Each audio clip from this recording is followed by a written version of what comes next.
The first thing we're going to do in our CakePHP application is to set up the model. We're going to need to make sure that our database is configured correctly, but once we've done that, it's remarkably easy. We're going to use the same database that we used in some of the other frameworks. If you haven't already, you're going to want to run the query that's in the db.sql document inside the exercise files folder. You can refer to the Zend model movie to see how this is done. Once you have your database set up, you're going to need to configure the database. You'll notice that there's a file in there called database.php.default. Let's go ahead and rename that. We're going to call it just database.php. The next thing you'll need to do is find the correct place inside of the document where you can set up the default database for your application. You can see on line 60, we're declaring this class database_config, and on line 62, we have the default database. So let's go ahead and customize this to our specific database. We're going to use a MySQL database, so that's the correct driver. We're also going to refer to the host, which is localhost.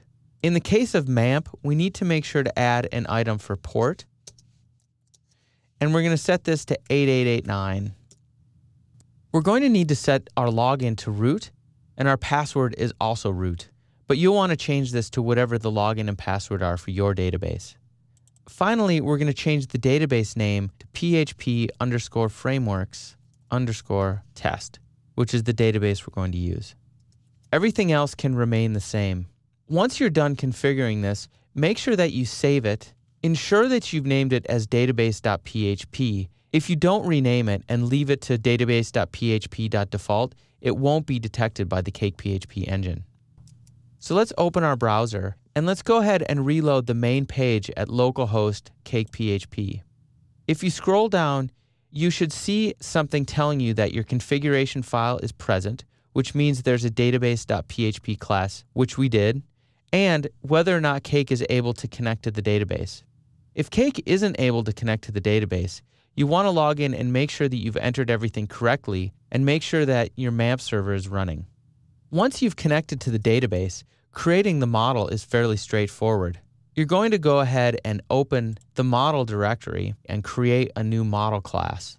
So you can right-click on the model folder and go to New File.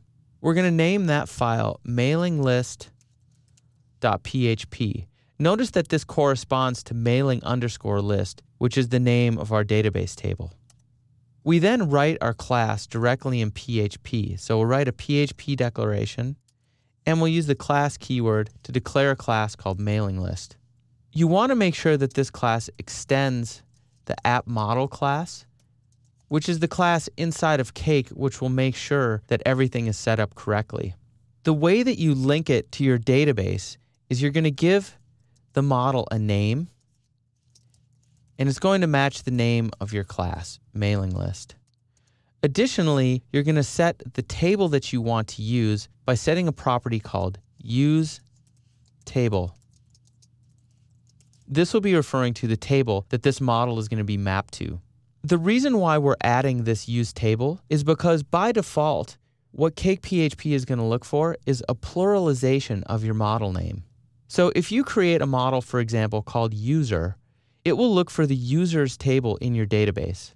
In our instance, it would actually look for a table in our database named mailing lists, and it would be okay to have that underscore in it, but it would be pluralized. So by specifying the useTable property, it makes sure that it gets the correct table.